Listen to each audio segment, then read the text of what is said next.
Howdy, this is Mackenzie Franklin from SideGame LLC here in Colorado Springs, Colorado. Now, before we start off this video, I do want to say big thank you to all my subscribers, everybody who's helped this channel grow. Thank you so much. We've reached that 1,000 mark, and I can't say thank you enough. So, yeah, just thank you. This is incredible. But that's not why you're here. You are here for the SideGame LLC library update for June 2021. So these are all the games that entered the library last month, seeing as this is now July 1st. So let's go ahead and see what all came in. We've got expansions, we've got promos, we've got new games entering the library, and we have pre-orders for new stuff. So let's take a look at all of the awesome stuff here. So first off, we're going to talk about the Game of Millennium upgrade pack for Millennium Blades. So this is a special promo that's been a little hard to get. It's been the one promo that was unavailable on the All-In Collusion Kickstarter, so outside of the Board Game Geek promo. But this is an opportunity that we had to get it, so we ended up getting these promos. But to get them, you need to actually get them from the Imperial Spells and Steam Kickstarter that is currently late pledging. So in here, there's a way that you can pre-order those promos as well as get the replacement trays for Millennium Blades. So in the newest collusion boxes, those large trays that hold all the cards, a couple of them were warped. So if you want to, you can also replace them here. So great option for that, but you also get some promos that are very hard to get. So I would recommend you jump on it, especially if you have those collusion boxes. Up next, we have upgrades for Tzolkin the Mayan calendar. So if you didn't know, last month I was in Mexico for my honeymoon. So it was pretty amazing. And while we were there, we got to visit Chichen Itza, which is a site that is prominently featured in the game Tzolkin the Mayan calendar. So while we were there, we picked up some upgrades for some games that have to do with Mexican civilizations. Now I know that they're not all Mayan civilizations, but I thought they were very appropriate for this. And I thought that since they are from Mexico, I thought this was perfect. So the first thing was for Tzolkin, we picked up a first player marker, this mask with half jaguar, half Quetzal on the side. It's pretty cool looking, pretty amazing. So that'll replace that headdress token and serve as that. So that's pretty amazing. So the next thing that we got are these Obsidian beads on our bracelet, and this is for Teotihuacan. In the newest expansion, Obsidian was introduced as a wild resource, so I thought this was really cool to have some real Obsidian, and this Obsidian will go on the last player's hand, just as a reminder that, hey, you're the last player, it's your job to move that eclipse marker. And in addition, we do have that first player marker. We're going to switch that out for another mask, but this one predominantly features a pyramid, and I think it kind of matches perfectly. You can see it there. It's so cool. So once again, we do know that these are not the same civilizations, but I did think that these were just really cool items to get and to support the local economy that was there selling these. So very awesome upgrades, and I think they make their copies of these games very unique. Super, super cool. Up next, we have the new games added to the library. First, we're going to talk about Shadow Kingdoms of Valeria, and this was a huge surprise. So a lot of these games, I'm thinking that they're just okay, they're fine. The last one, Margot's of Valeria, I enjoyed, but there's some things that I have some qualms with. But Shadow Kingdoms of Valeria is so straightforward, so simple, but so fun. So it's a dice drafting game where you're going to be putting your worker on a spot and taking these dice, and you're going to use those dice in order to complete these tasks, essentially. So it's kind of like contracts, but every place you go, you're trying to maximize the action at the space. And the way you maximize that is the value of the die you're taking.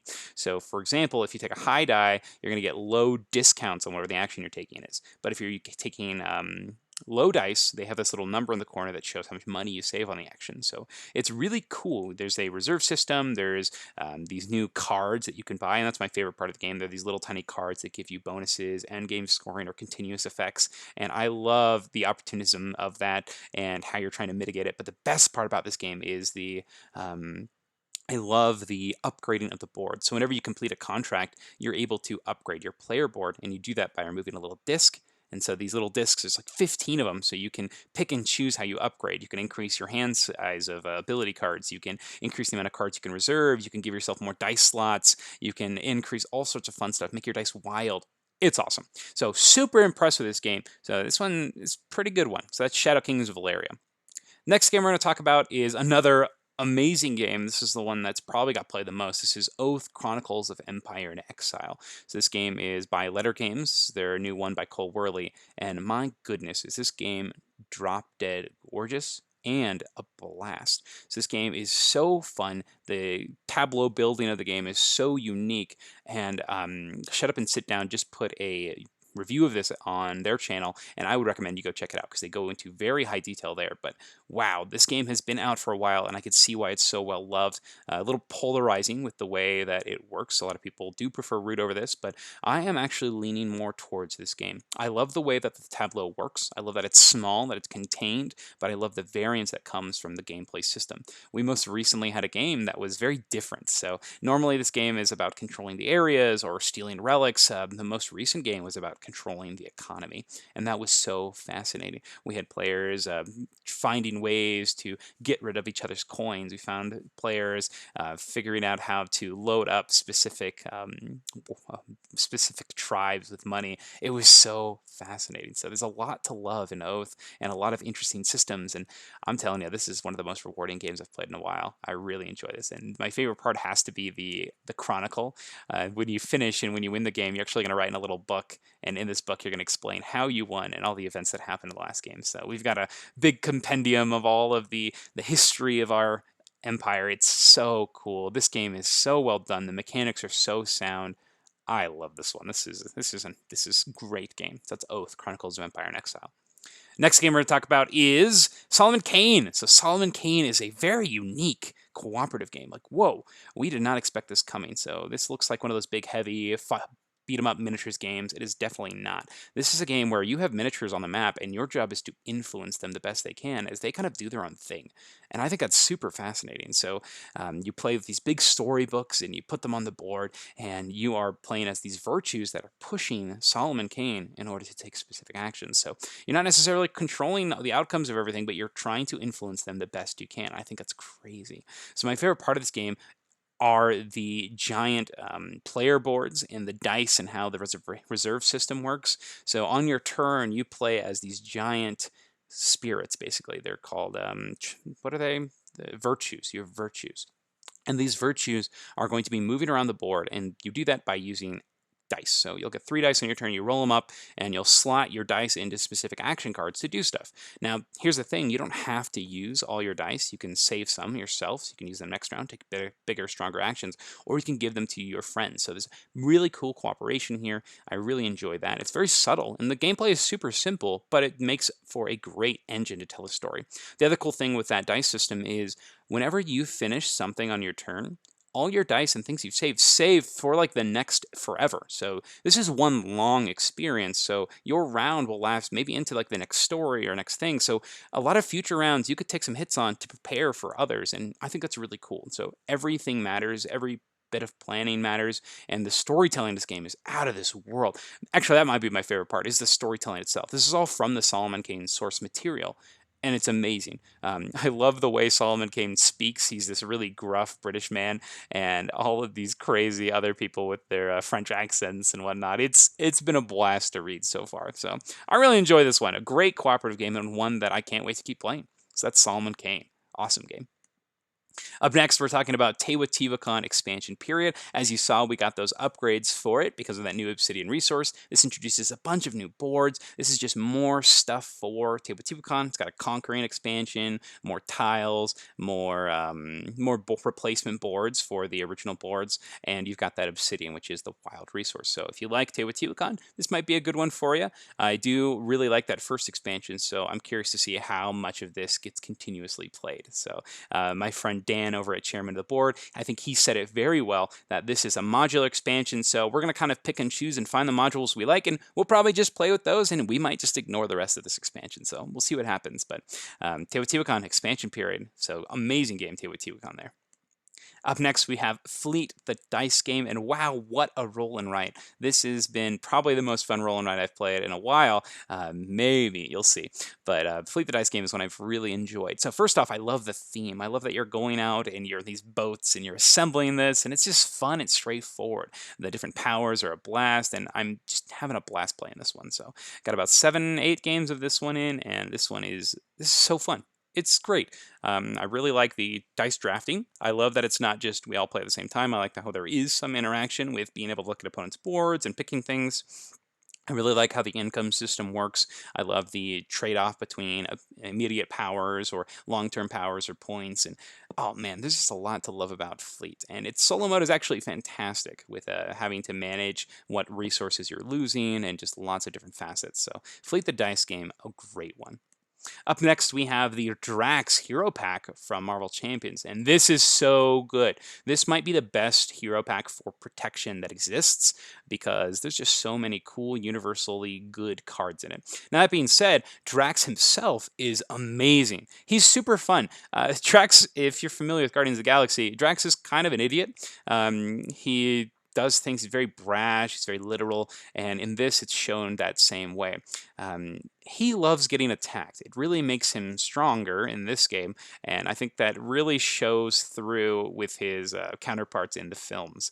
I have not read anything with Drax in the comics, but in the Guardians of the Galaxy films, I think it's very spot on. So every time Drax is attacked by the villain, he gets angrier and angrier, and he vows his vengeance, and the more vengeance he has, the stronger he becomes, till eventually he becomes like powerhouse. And it's insane. His attack gets so high, and you're doing consistent big damage that it gets pretty out of control very fast. So I really enjoy Drax's playstyle of kind of like dawdling and setting up while you're taking damage, trying to mitigate the amount of damage you're taking, because once you're in that hero mode with a bunch of tokens, you are able to dish so much damage out. But if you do ever need to flip, you'll go back to your alter ego mode, and that's when you'll heal back to your full health because you'll drop all those vengeance tokens to do so. His cards are also hilarious. He has a card that's called Drax's Knife, and the other card is Drax's Other Knife, and I think that's just really funny. It's like all the I Am Groot cards from the Groot pack, and Fight Me Coward is just fun. It's great. I love this pack. I love the flavor that bursts from it. It's a great one. So that is Taste of Vengeance from Fantasy Flight Games. That's Drax the Hero Pack. Up next, we're going to talk about Middara Unintentional Malum Act 1. Now, I've only played a single game of this so far, so this is all preliminary, but so far I'm very impressed. And I could see this being a game that I do want to keep playing. It's actually set up on the table, and I'm probably going to jump right back into it in a few minutes here. But Middara is so cool. So right off the bat, they have narration for this wonderful fantasy world where you're going to be listening to maybe 7 or 8 minutes of text. And that might be a turnoff for some people, but having that narration, it's so cinematic. It's so cool. This world they've crafted is amazing. I'm not going to give any spoilers, but I recommend that if you enjoy story games, this is one that you'll love. The next thing is how do the mechanisms work? Is it actually fun? So the setup is fairly easy because of the tiles. So in a lot of these dungeon crawling games, sometimes you're combining puzzle pieces or finding specific things. These are just square tiles. You plop them on the board, boom, setup is so easy. Tokens, you're going to need an organizer for it. I'm probably going to wait to do an organizing video on this one until we finish our move. Because I do think that this would benefit from a lot of binders, and we just don't have those right now. They're all in storage, so I'm probably going to wait to do the organizing video on this. But the mechanics are so sound. As you play, it's an action point game, so at the start of your turn you get 3 action points. You can use them, and you can actually save them as well. You use these action points to move, attack, interact with the board, and use special abilities, and the abilities are so fun. So you have all these interesting items that are going to give you lots of effects. Each character has effects as well. And the best part is when you're attacking or doing tests, you're rolling dice to try to hit a specific number, but you're also using symbols on the dice to activate specific things. You can also go empower. You can empower your actions by spending action points to get an additional black die that's just full of symbols. And this reminds me a lot of Imperial Assault, where Imperial Assault, you're rolling dice and you're looking for the number as well as the symbols on the number. But this one, I think, is just a lot more clean, a lot more fun, and a lot more streamlined, and a lot more interesting. So I love that Star Wars theme, but this game is so cool. I can't wait to go back and play more, so this is super exciting. I really enjoy Middara, so that's another game that enters the library.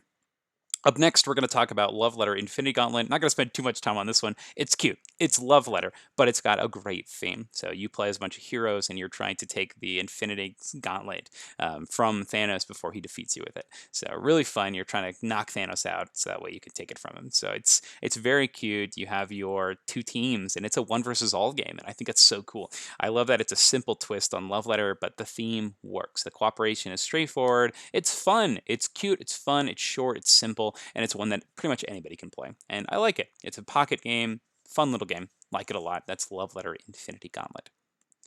Up next is going to be Village Green. Now, this is one that I was recommended by Takaijo, so my friend, go check out their channel. That's my friend Tia. We also have a live stream coming up next week, so make sure you check us out for that. So that's really exciting. But we talked about our top 10 solo games that we were enjoying a lot, and this is one that she was enjoying a lot. And so I went and picked it up. So this is Village Green. This is a very cute tableau builder where it's got beautiful little artwork where you're building this village in front of you of greenery. So lots of terraces, gazebos, and all sorts of stuff. And as you play, you're going to be taking cards from these public offers, adding into your hand, and then playing cards into your personal tableau. Now, the way you're going to be doing this is you're trying to satisfy these scoring conditions. So you've got 3 on the top, 3 on the side, and so this grid you're making in the middle is going to satisfy not only that top, but also that side scoring condition. So you've got lots of things to think about as you play. And the solo mode is a cute, fun puzzle, and I like it. It's very straightforward, it's very simple, but it's relaxing. It's one that you don't really have to put extreme amounts of tension and effort into, but it's one that you do have to think about because that scoring can matter and can add up. So I've yet to get the highest level on this one, but it is fun. I'm excited to try this with more people, but it recently came in and I've been able to play a couple games of it recently. So that's Village Green. Up next, we've got Newton. Now, this is one that Dan from Chairman of the Board has been talking to me about nonstop, saying, hey, make sure you go and take a look at this game. It's amazing. It's so underrated. It's an incredible engine builder. And, he's right. This game is actually amazing. It's super fun. I was so impressed. This is such a straightforward, simple, but fun game. It's awesome. So this is a game where you're going to be taking your cards in your hand and you're going to be playing 5 cards in a round. Each card you play is going to have an action on the top or maybe some symbols and then a symbol at the bottom. Symbol at the bottom determines what action you take. But the more symbols of that same type you have on your board when you play it, including the cards you've already played, you could do the action at a stronger level. And that's super cool. So you can either go all in on a specific action and keep doing that, or you can kind of diversify but get weaker actions each time you do it. So it's all about kind of figuring out what you want to do. There's a bunch of interesting ways to get points, traveling around on this main board, getting new cards and triggering those scoring conditions, going up all these different tech tree paths. There's lots of choices here, and the mini expansion adds a lot of new cards and new variability. I'm super excited. And I was so impressed with this one that I actually went and got the Geek Up bits for this, and so we won't see those till next month, so those will be on the next update. But wow, I'm very happy with Newton. Also, a special thing with this one is my wife actually learned the rules for these. She saw that I was trying to learn a bunch of stuff, and she picked up the rules and said, I'll teach you this one. And that was so nice. Oh my gosh, what a treat. So this is a great one. This is Newton. Up next is Half Truth. So this is a trivia game that I'd had my eye on a while. So it was by Richard Garfield and Ken Jennings, and it's exactly what I expected. So this is a trivia game where your knowledge does matter. However, it's kind of a push your luck trivia game. So what's going to happen is you'll have a card with 3 correct answers, 3 incorrect answers, and it's your job to guess at least 1 correct answer to get some points. But if you correct multiple answers, then you're able to get even more points. So you get bonus points, but you only just need 1. So it's really interesting. You have a pretty good shot at getting a 50-50 chance, right, at just guessing if you don't know. But if you do know, you might want to push your luck to think, ooh, can you really stretch your knowledge? So this definitely rewards you if you're great at trivia and just have that knowledge. But it also gives people a chance if they don't know everything. So it's kind of awesome. So you are able to still be a contender. Now, I'm actually garbage at this game. There was like one question I think that I really knew, and that was the which presidents were seen in the show Hamilton, so that was fun. And then the other one was planets from Star Wars, and that was cool. But during that one, I accidentally chose the wrong disc. So, oh man, it's fine, not a big deal. But mistakes happen, right? But fun game, great components. I really enjoy the simple game, and my favorite part of this game is actually after the question is resolved, you're going to flip the card over, and it'll tell you what the correct answers were and why, and I think that's neat. You learn something from the game, and I really like that from trivia games. Up next, we've got Parks. So Parks, we played a long time ago, and this was one that we enjoyed, and we thought the artwork was incredible. And it still is. This game's artwork is out of this world. So we found this one on sale, and we figured, hey, we don't have this in the library. We should probably pick this one up. So we picked up this one as well as the Nightfall expansion, and I'm actually very excited to try it with that Nightfall expansion, see if it opens up things a little bit, adding the extra resource of the tents. I think it sounds fun. So I'm excited to try more Parks, but if you haven't played this one, it's a great little game where you're moving along a path. It's one of those where you can go as far as you want, but you can't go back. and I really like that system. I think it just offers that tense choice built into the mechanics. So I'd recommend this one if you have not tried it. And once again, its art is out of this world. So we will be doing an organizing video on this one soon. I was able to get it all into that core box fully sleeved, so that's pretty awesome. And that includes the expansion. But those game trays are not in there, so prepare to toss those out. Next, we have On Tour, a quick little roll and write game that reminds me a lot of the game, or games similar to that. So the game, the mind, or Ohanami, but this is a roll and write version with a board. So on your turn, you'll get numbers that you're going to be writing onto your board, and as you can see up here, you're going to be trying to connect them from ascending to descending order. And you'll do that by just drawing lines, and it's your job to basically create the longest chain of lines. So instead of having cards you're collecting, you are committing to numbers on the board, and I think that adds an interesting dynamic to it. So this is not one that I'm going to gravitate towards to a lot, because there's a lot of games that I think do this style, but it's one that's neat. It's fun, and it's very cool. The theme, I like the idea of going on a tour and you're taking your music group out, but there's almost no thematic ties to this as opposed to just kind of the map itself. So I think it's fine. This is not one of ones that I'm going to keep gravitating to, but I think it is a fun game, and it's one that I would definitely play if someone suggested it. Up next, this is going to be Biblios, Quill and Parchment. I'm so impressed by this one. This game is really cool. Great little roll and write. This is in that same level of Fleet as me, where I think it's such a solid system. And it's so good that I played this. Actually, my dad was visiting, and he had a copy, and he knew that I liked Biblios a lot, so we tried this one out. So we learned it, and wow, this is such a cool little system. It's very similar to Biblios, where you're trying to score points based on having the most of a specific color, and you're going to be scoring based on the dice that you increase in level. But the game is so straightforward in how it works, where everybody rolls their dice simultaneously, so there's no real downtime. Roll your dice, and then you are going to be using those dice to move up on multiple tracks and to collect specific books of specific colors. And you also are collecting these influence points, and these influence are your money, what you're going to bid in the last half of the game. So you'll do 4 rounds collecting influence and using your dice, and then at the second round, instead of rolling dice, there are public dice that you're going to be spending those influence points for.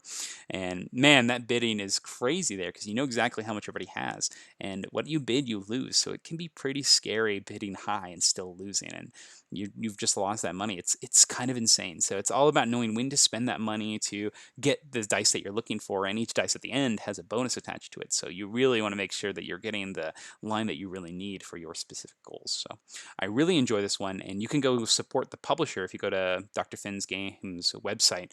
You actually can buy this in the US for free. Shipping, not for free, but you can get free shipping on the game, but it also includes the Kickstarter components, and you're supporting the publisher director. So I think that's definitely worth it. Go check it out. If you do not own this and you're interested, I would honestly just go ahead and grab that new copy. It comes with more variability. This game has 4 different ways to play it, where you have the double-sided boards on each side. So there is variability in the box, but I think for roll and writes, variability is great, because then you're just not playing the same thing every time. But this game's system is so sound. I really enjoyed this one. I was very impressed. Also, the dice are these nice chunky wooden. Ooh, beautiful. My favorite thing's definitely got to be that the influence track, though. I think that's really interesting how you gain influence, and then you have like this flow chart that you're playing with that tracks the round, and then you spend it, and you'll kind of write how much you've spent, and that also tracks the round. It's so good. I really like this one. So that's mine. That's great. That's Biblios, Quill and Parchment. And now we move on to the pre-orders. So Now and Never is the sequel to Near and Far, a Ryan Lockett game that has you adventuring in this super cool land of Arzium. So really awesome theme. I love his artwork. I love that he's kind of in control. And Sleeping Gods was a big hit for me. So this is his next really big game after Sleeping Gods. And, I really enjoy how much he has refined his design in Sleeping Gods, because I was not a big fan of Near and Far, but I am excited to see what he does with his storytelling system in Now or Never. So I'm hoping this is great. If you pre-order now, you do get metal coins with your copy of the game, and I do like upgrading the components in my game, so I think this is going to be perfect, but I'm hoping this is great. But if anything, the artwork will be amazing, and let's hope the story is too. So that's Now or Never. Excited to try that one. The next 2 are for the LCGs. These are going to be for Arkham Horror, the card game, Edge of the Earth. Oh my gosh, I love this theme. It's the Mountains of Madness. This is the Arctic expedition. Oh, it looks so good. So lots of new stuff, new vehicles. We've got Lily Chen finally. We got Norman Withers. So I think that this will probably be the aspects where you are going to be picking cards from multiple disciplines as you level up. So I think that's exciting. The other awesome thing is you can't see it very well here, but you can see it right here. This is my boy, Monterey Jack. The big cheese is going to be in the game finally. Oh, I'm so excited. So I love the new way that they are going to be doing these expansions. So if you look, instead of having the Mythos packs, this is it. Like you just buy this box and it's the whole adventure in the box. So you can either buy just the scenario itself, and that's going to come with your 8 scenarios. And that's kind of amazing. That's just all there. And then you also have the Edge of the Earth investigator box, and that's going to have all your player cards in it. And I think that's amazing. So I love this new model. I love that it's coming with organization systems for each of the packs right off the gate. I think this is a great model. So I'm happy that we're not going to be having to hunt down Mythos packs in the future, and we're just getting all at once so we can just jump into that campaign immediately. Super excited. And lastly, we have the Nebula Hero Pack for Marvel Champions. This is going to be Thanos' daughter, Gamora's sister, the unyielding persistence is what they say.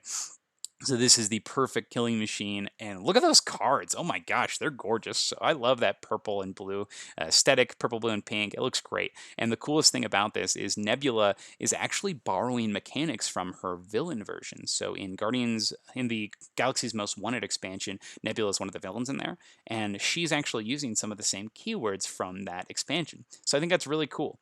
And very similarly to Gamora, she is going to have her sister as her nemesis and her ally. So Gamora is not only her signature ally, but also her nemesis. And I think that's super fun, that dynamic, how they share that. She's also going to be Justice, so that's always great to get more Justice cards. More options are always great, especially with some really powerful cards in Justice already. It's nice to have competition for those slots. So I'm excited to try this. Nebula is a great character. Yeah, I'm just quite pumped. So that's the library update for June 2021. Thank you so much for watching. If you have any questions about anything we got here, if you think that there are things that we need to add to this list, we already have some ideas for things that we're going to be getting this month. Yeah, so if you have any things that you'd like to see, please let us know down in the comments. And once again, big thank you to everybody on the channel, all the subscribers, everybody new, everybody old. I really appreciate all your support and all you've done for the channel, all this growth. Thank you so much. SideGame Strong.